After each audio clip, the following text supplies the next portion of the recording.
بسم اللہ الرحمن الرحیم۔ محترم ناظرین، السلام علیکم۔ آج میں اللہ سبحانہ تعالیٰ کا نام القابض لے کر آپ کی خدمت میں حاضر ہوئی ہوں۔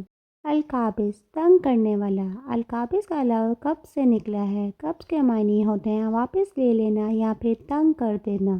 انسان کو عطا کرنے کے سارے اختیارات صرف اور صرف اللہ کے پاس ہیں۔ وہ جس کے لیے چاہے اس کے لیے اپنی مٹھی کو کھول دیتا ہے اور جس کے لیے چاہے اپنی مٹھی کو بند کر دیتا ہے۔ انسان کے بس میں دینا یا لینا نہیں ہوتا۔ یہ سب طاقتیں اللہ نے صرف اپنے لیے رکھی ہیں اور ہمیں بھی اس کی تقسیم اور اس کے فیصلوں پر سوال نہیں اٹھانا چاہیے۔ اللہ انسان کی زندگی میں تنگی دو وجوہات کی بنا پر لاتا ہے۔ پہلی وجہ آزمائش ہوتی ہے، کیونکہ وہ انسان کو آزمانا چاہتا ہے کہ اس کا بندہ اس پر کتنا یقین رکھتا ہے۔ اور دوسری وجہ انسان کے اعمال ہوتے ہیں، کیونکہ بعض اوقات ہمارے عمل ایسے ہو جاتے ہیں کہ تنگی کا ہونا لازم ہو جاتا ہے۔ ہم سب سے پہلی وجہ پر ابھی بات کریں گے، آزمائش۔ ہم اکثر اوقات یہ سوال کرتے ہیں کہ اللہ ان لوگوں کو اتنا زیادہ کیوں دیتا ہے جو دل کے برے ہوتے ہیں، جو دوسروں کو تکلیف پہنچاتے ہیں، جو برے عمل کرتے ہیں؟ تو ایسا اس لیے ہے کیونکہ یہ ان لوگوں کے لیے آزمائش ہے۔ پھر ہمارے دل میں سوال آتا ہے کہ یہ کیسی آزمائش ہوئی کہ وہ لوگ دنیا میں ہر آسائش اور سکون کے ساتھ رہتے ہیں؟ اللہ انہیں دیکھ کر آزماتا ہے کہ وہ اتنی آسائشوں کے بعد بھی کیا اللہ کی طرف واپس نہیں آتے؟ اور جنہیں اللہ پاک عطا نہیں کرتا ان کے لیے بھی یہ آزمائش ہوتی ہے، کیا وہ لوگ اتنی تنگی کے بعد بھی اللہ کا شکر ادا کرتے ہیں یا نہیں؟ ملنے کا یا پھر نہ ملنے کا انسان کے اچھے یا پھر برے ہونے سے کوئی تعلق نہیں ہوتا۔ بہت سارے لوگ ایسے ہیں جو بہت اچھے ہیں لیکن پھر بھی اللہ انہیں ساری زندگی آزمائش میں مبتلا رکھتا ہے۔ جب اللہ پاک ہمارے لیے حالات کو مشکل بنا دیتا ہے اور ہماری زندگی کو ہم پر تنگ کر دیتا ہے تو اس کا مطلب یہ نہیں ہوتا کہ اللہ ہم سے پیار نہیں کرتا ہے، بلکہ اس کا مطلب یہ ہوتا ہے کہ اللہ ہمیں آزما رہا ہے۔ ایسی صورت میں ہمیں چاہیے کہ ہم شکوہ شکایت کرنے کی بجائے صبر کریں اور اللہ کے فیصلوں پر خوش رہیں۔ جب بھی آپ کی زندگی میں کوئی پریشانی آئے تو فوراً یہ سوچا کریں کہ یہ اللہ کی طرف سے آئی ہے اور اس میں میری ہی بھلائی ہے۔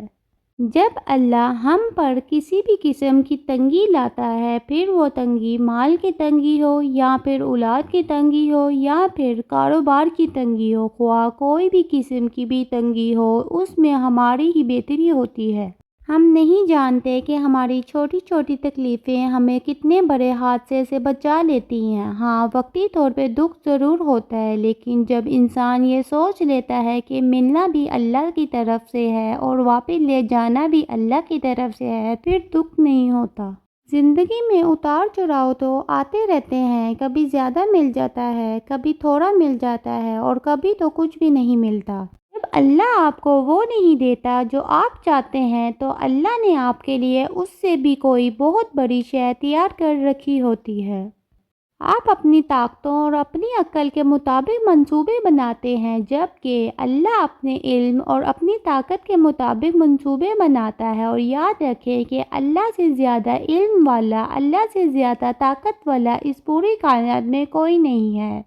دوسری وجہ جس کے لیے اللہ ہم پر تنگی لاتا ہے وہ وجہ ہمارے اعمال ہوتے ہیں۔ کبھی کبھار ہم کچھ ایسے گناہ کر بیٹھتے ہیں جو اللہ تعالیٰ کو ہم سے ناراض کر دیتے ہیں، جیسے کہ ناشکری کرنا۔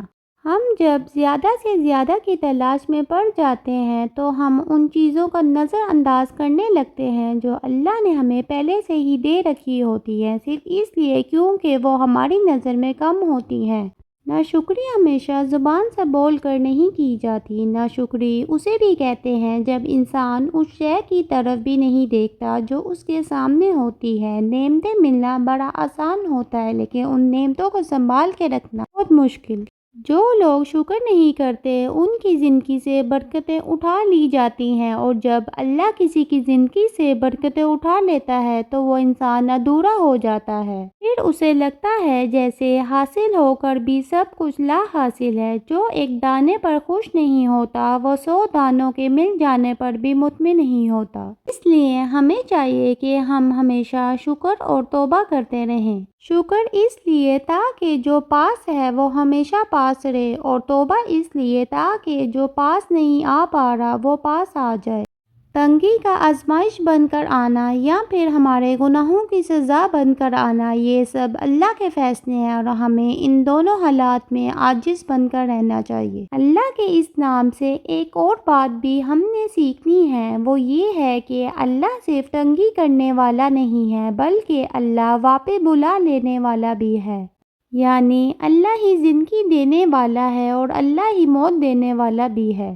سب سے زیادہ تنگیاں ہمارے نبی پاک صلی اللہ علیہ وسلم نے دیکھی اور سب سے بڑا مرتبہ بھی کائنات کے تمام انسانوں میں انہی کا ہے۔ اسی طرح اللہ ہمیں کوئی دکھ دیتا ہے تو اصل میں اس نے ہمیں آخرت کے سکھ کے لیے چن لیا ہوتا ہے۔ اگر آپ کو اس بات کا تھوڑا سا بھی اندازہ ہو جائے کہ اللہ نے آپ کو اس دنیا میں ملنے والی تکلیف کے بدلے آخرت میں کیا کچھ دینا ہے تو آپ اللہ سے اس تکلیف کا بڑھ جانا مانگیں گے۔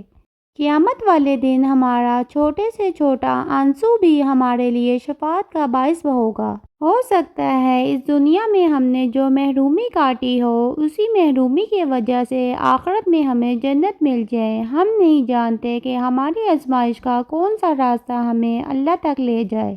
آپ اگر کسی مشکل میں پڑے ہیں تو جان لیں کہ یہ ویڈیو آپ کے لیے اللہ کی طرف سے بہت بڑا اشارہ ہے۔ کس چیز کا اشارہ؟ صبر کا اشارہ۔ اور پتہ ہے صبر کس کو کہتے ہیں؟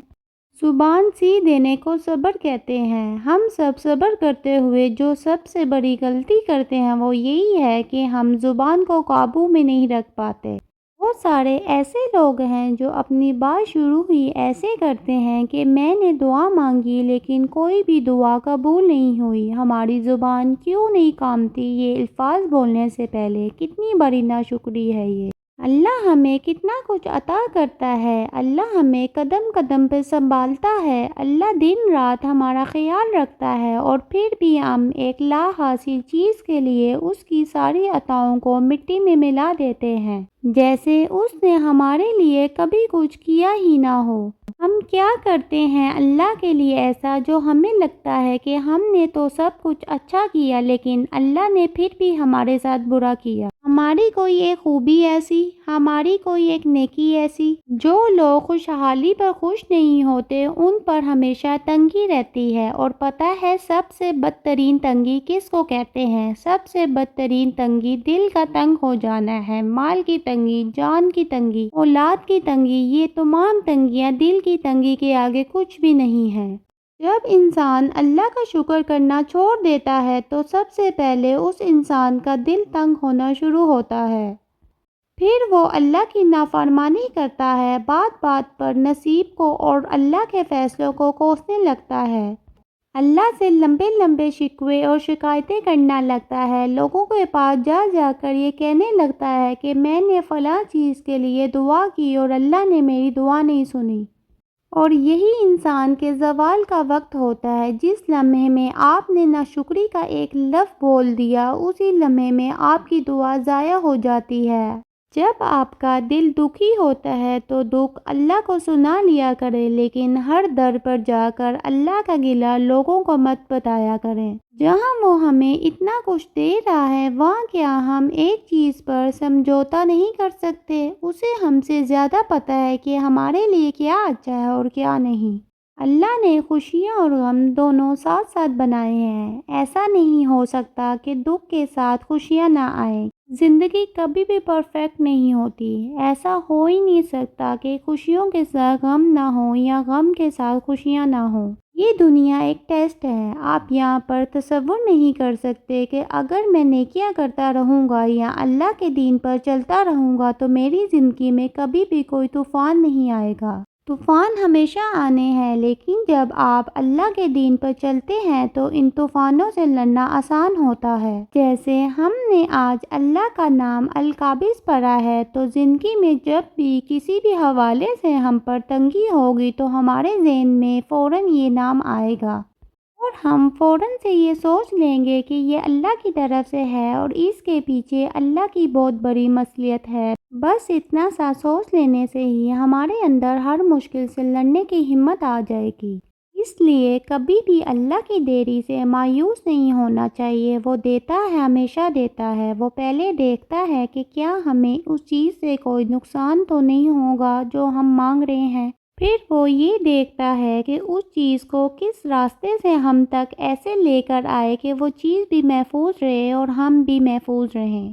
پھر وہ دیکھتا ہے کہ آگے جا کر وہ چیز ہمیں کیا فائدہ دے گی اور کب تک فائدہ دے گی۔ ان سب چیزوں کو دیکھنے کے بعد ہی اللہ فیصلہ کرتا ہے خواہ وہ چیز ہمیں ابھی دے دینی چاہیے یا پھر رک جانا چاہیے۔ وہ اگر کوئی دروازہ کھولتا ہے تو بھی ہمارے بھلے کے لیے ہی کھولتا ہے، وہ اگر کوئی دروازہ بند کرتا ہے تو بھی ہمارے بھلے کے لیے ہی بند کرتا ہے۔